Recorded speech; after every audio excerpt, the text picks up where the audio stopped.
Hey guys, I am making this video just to answer a handful of questions that have been posed in the comment section on YouTube. So this is just a quick video to answer those questions. So one of the first things somebody asked was, can they see the model in the dark? So here's our first low light shot of the model.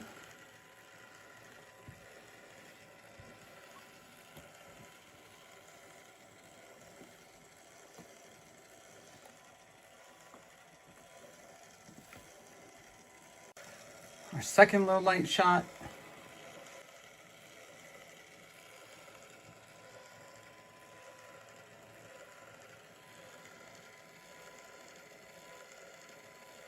And this is just about as dark as I can go in this room. This is kind of a cool thing I have not seen until I turn the light off. There is on each side an LED that points right up, and it is kind of casting a light on this pylon. So that's kind of cool. I don't know that I would have seen that without taking the lights down this low.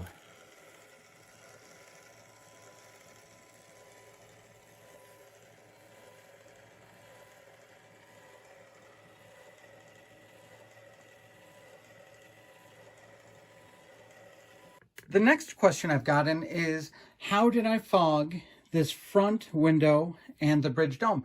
Because as they come in the kit, they are very, very clear and transparent, and I didn't want to see into the model. So Tamiya makes something called flat base. Flat base comes in a paint jar, but it is not a paint. It's something you add to the paint to make a gloss paint flat. So if you take Tamiya flat base and add it to Tamiya clear gloss, you get a clear flat. And if you add more flat base, you get a very kind of foggy, dusty color. And so I mixed flat base with clear gloss until it was a very dusty color, and I airbrushed it. And then I had to put more clear gloss acrylic behind it to kind of to seal it on. The flat base not being a paint itself, if you use too much of it, it gets kind of dusty and cakey and it can crack. So I did some more acrylic behind it, and that's how I fogged the bridge dome, the bridge window, and the sensor dome on the bottom of the ship.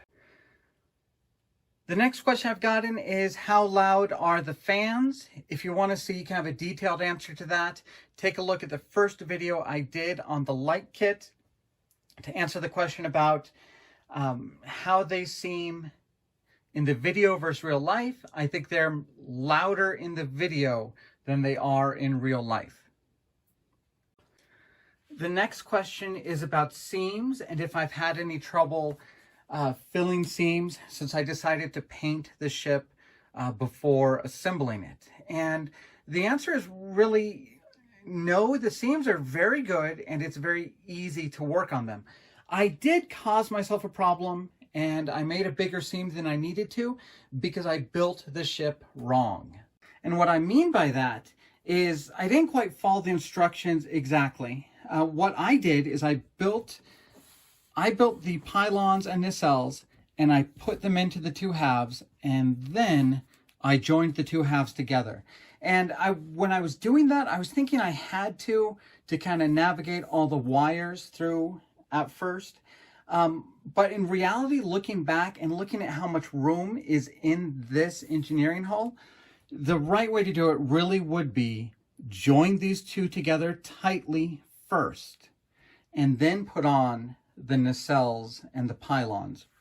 There really is enough room to feed the wires in and push the wires out. And the opening in front really is wide enough that if you have any trouble moving any wires out that opening, you can reach tweezers in there easily to pull those wires through. So if I had joined these two together, like the instructions say, and then put the nacelles and pylons into that, I wouldn't have had any problems, and I think I would have had tighter joints on this engineering hull. But my seams are not bad, even with kind of that bigger one down across the bottom. Now in this video, I am going to take a lot of time at the end to show you how I deal with those seams, but just know the big seam on the bottom is probably one you can avoid if you build those two halves together in the first place. The other cool thing about the seams is you don't have to sand and putty the seams to block light.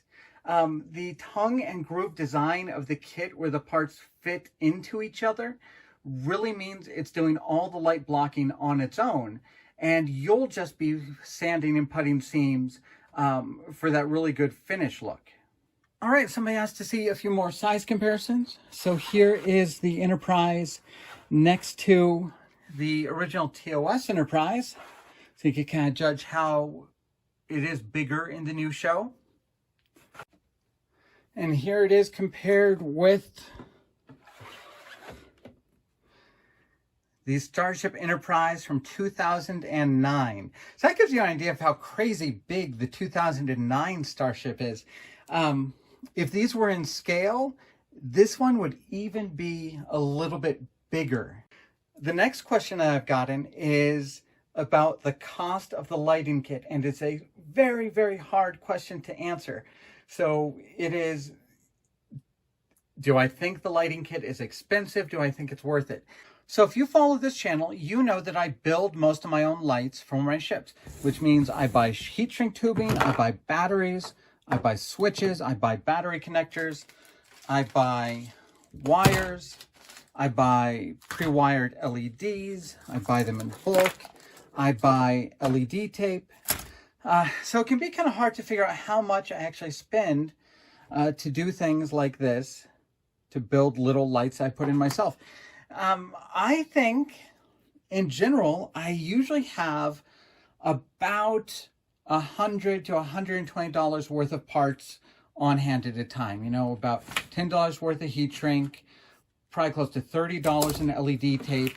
Buying in these bulk, I probably have $20 worth, probably $12 spool of wire.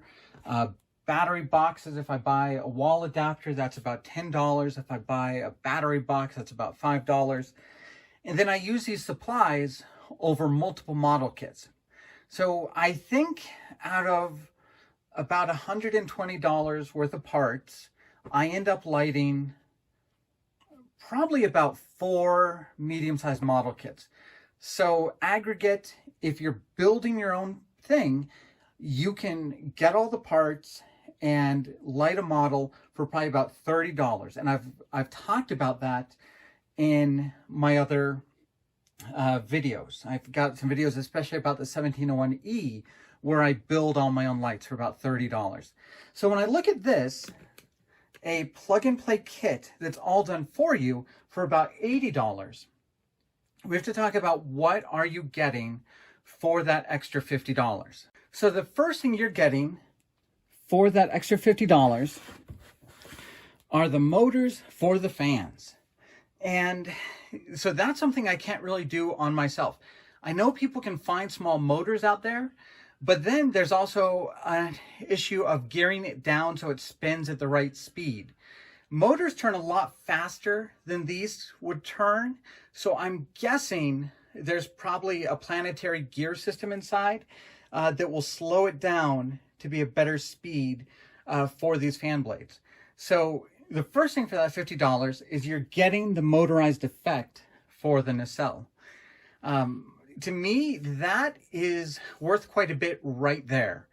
The next thing that you're getting, and this is really what makes, I think, the $50 worth it, is you don't have to plan it, you don't have to figure it, you don't have to put any mental work into just trying to decide what will work and what won't.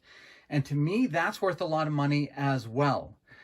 Just the fact that you know you can buy something, super glue it in place, and have a good looking lit model is worth a lot to me.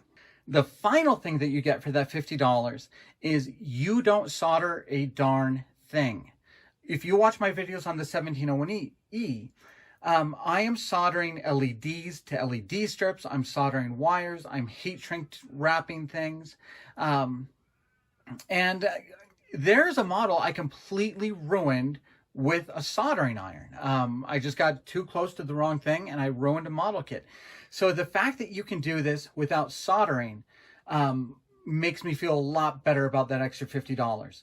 So when I look at getting the motorized effect, having everything planned out for me, and I don't have to do any of that work, and I don't have to solder or make my own connections, everything is plug and play, to me, that makes the $80 feel like a very, very fair price. The next level of things you can go up to are things that you can find on the Garage Kit websites, where they're selling little control boards and circuit boards to do blinking, and you put your LEDs on and you're on fiber optics. I looked around at some of those sites yesterday because, once again, I generally don't use them. I build my own things. And what I saw was circuit boards that had blinking going for like $100. LEDs and circuit boards to give you like the fan effect with LEDs going for $100. And to me, these weren't complete kits. These are things you have to add your own components to. And there's still things you have to solder and work and plan out yourself. So once you're fully putting together a kit with those sets, you're probably spending $150 to $200 and still having to play with things and make it work. So this lighting kit for $80 being something that you can just glue in place and have work, I really do think that's a good value. Now, modeling is a hobby and it's supposed to be fun. So if part of the fun for you is playing with circuit boards and soldering things and timing out your own blinking lights and playing with fiber optics, if that's part of the hobby that's very fun for you, then you're probably not looking at this lighting kit anyways. But definitely stick with those homemade ones if you find that to be very, very fun. But if you've never lit a kit before, or if you want a lighting kit that you can just plug and play, this lighting kit is fantastic. And I think $80 is a fair price when you see what you're getting above and beyond just the parts. So hopefully that kind of explains a bit of how I feel about the price of the LED kit. I think it's a fair price. I think it's a great product. And if I build another one of these, I'm probably going to stick with the manufacturer's lighting kit just because I like the fan so much. And I can't see myself putting in the work to figure out how to do all the lighting myself when there already is just a turnkey solution already out there. The next question about the lighting kit was whether or not you could take all the wires that were here and run it down to the stand and connect it to the circuit board down there. And no, I really don't think you can. At that point, you would just be building your own lighting kit. This lighting kit, the circuit board's going to fit in the ship. The one thing I'm going to probably try is I'm going to pull that circuit board forward and maybe try and use twist ties to hold all those wires tighter to the middle. But all in all, no, you're not going to be able to run it down to the stand. Another question that was asked was whether or not you could do any Raytheon lighting where you let the light shine up through the plastic. And the answer to that is no. The plastic almost on its own will do the light blocking for you. So you won't be able to do Raytheon to have any of the spotlights shining through the ship. The next question that was asked was, what's the better value? $25 for the small Discovery or $50 for the big Discovery? Hands down, the big Discovery, absolutely the better value. And, you know, part of it is just in the time you get to spend with the model. You know, this is a weekend project. This is a project you can work on for weeks. And this one's going to be a heck of a lot more impressive on the bookshelf. So even if you don't buy extra for the Aztec decals, this is going to look a lot more impressive on the bookshelf. So to me, hands down, much better value getting the bigger one. Another question was whether you can see any wires through the windows. And as I mentioned before, I fogged those so you couldn't see any through. And I think there was only one. You could see a wire running up the neck there. If I zoom in this close, you could see a wire kind of running right here to here. So I think the answer is really no, you don't see any wires unless you really zoom in and try and look for them. All right, I think that's most of the questions that have been asked on the YouTube channel. I am going to show some of the seams and how I'm dealing with them. And the seams are so minor that you don't need to worry about them too much. Really, on the nacelle, all four sides have looked really nice and smooth. And kind of before you clean up the seam, it'll look a little bit more like this. So that's kind of the seam that you'd want to clean up. So this is really the seam as it is, just with the two pieces completely painted beforehand and squeezed together. And you'll want to get it a little smoother to look a bit like this. So when I talk about seams, they're really not a big deal. One thing I keep forgetting to mention is they give you a second needle for the deflector dish. So if you lose the first one or get it bent, there is a second one ready to go. All right, guys, whatever other questions you have for this model kit, put them down in the comments below. I'll try and answer them on the next video, which really should be the Aztec decal video. And thank you guys for following the channel. Have a great day.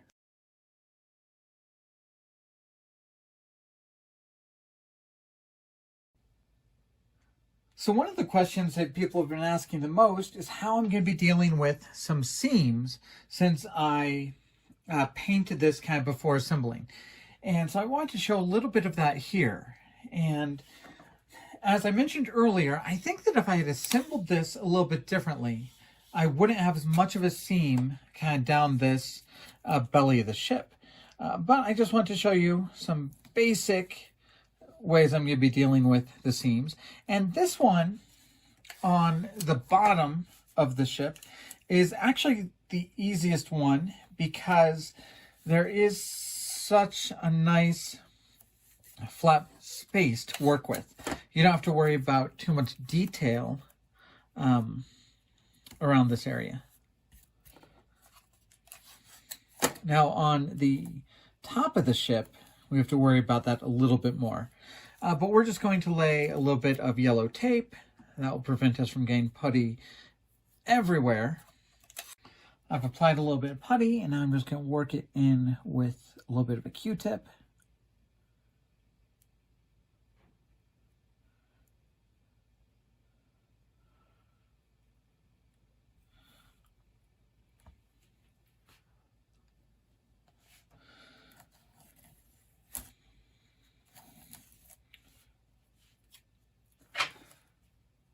We'll let that dry overnight, and we'll apply a little bit more putty to some of the other seams we're going to have to deal with. The next seam on the main hull I'm going to work on is this one right down the back. Now there's a couple different raised surfaces on this one, so I'm going to lay some tape down to kind of isolate the highest, most inner raised area.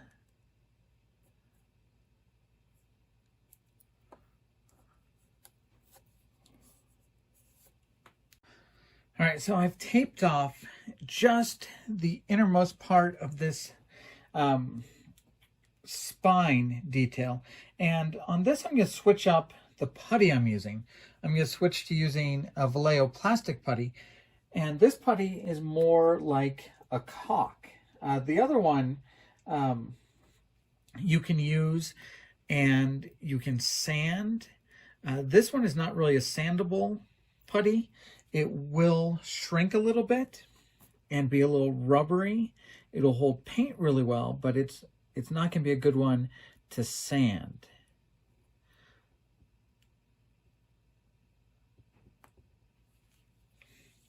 So on this one, you want to get it smooth as you're applying it. And you can use a little bit of water on a Q-tip to help smooth it out.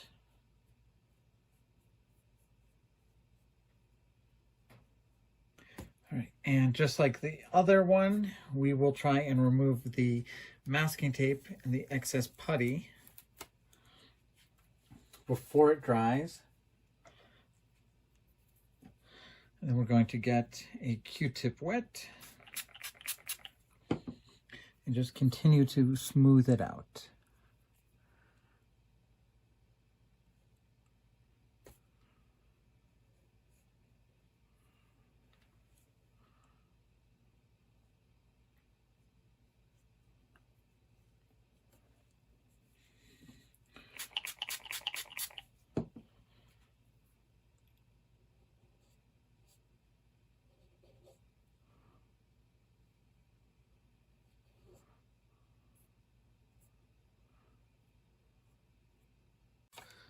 All right, we've given that putty a full night to set up, and we're going to lay down a little bit of tape. Now, we're not going to airbrush near this tape. If we airbrushed over the tape, we'd get a hard edge. So we're putting this fairly far away. We're just trying to keep any overspray from getting onto any windows. With an airbrush, you can easily do just this little portion. But sometimes you will just get some overspray that will kind of splatter a little bit. So I'm just being mindful of that.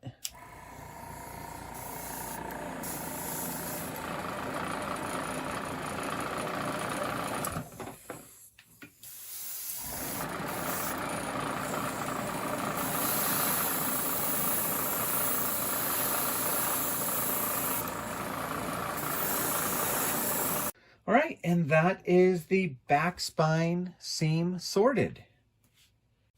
While I'm up here, some seams that really aren't bad are just some of the ones on these raised details. And this one you probably won't really need to mask off or use putty at all. You'll just need some good sanding.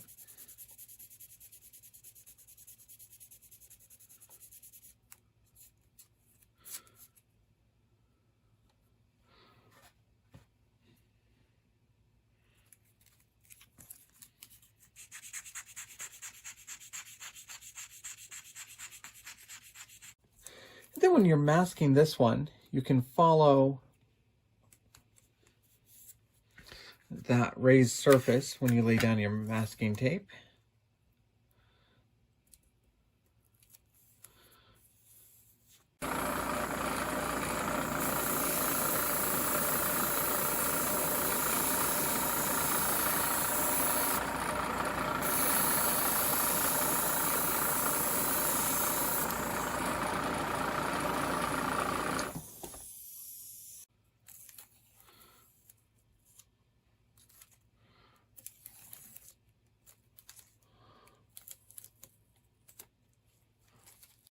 And this is just a real quick kind of before and after, what some of the seams can look like, just with some real basic, simple sanding. All right, so hopefully that gives you an idea of how to tackle some of the seams on the spine and the top and the bottom of the nacelle. All right, and now we're just going to do some sanding and wet sanding across this bottom seam. Now, once again, the really nice thing is you are not sanding anywhere near any detail. This is an entirely raised panel, so just stay away from this edge, stay away from this edge. And to help yourself kind of have an idea of where not to sand on this part, you can lay a little bit of tape just across that carved in detail. That'll just keep you from sanding over anything you want to keep.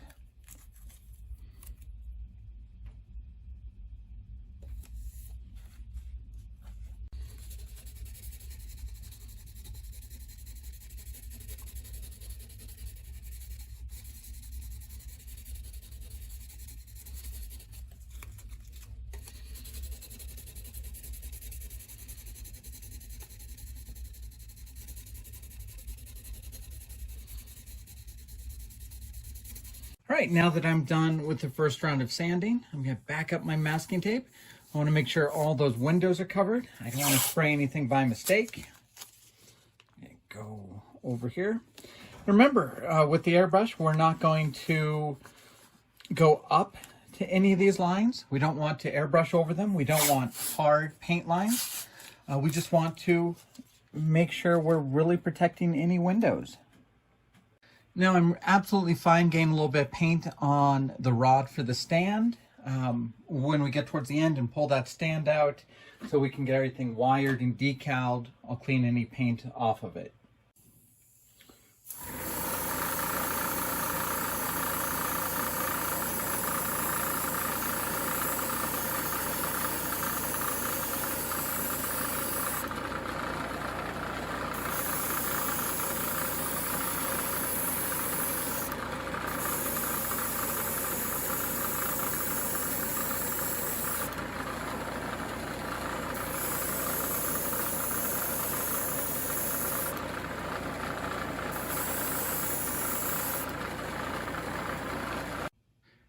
We'll repeat that process a few times, just sanding and painting.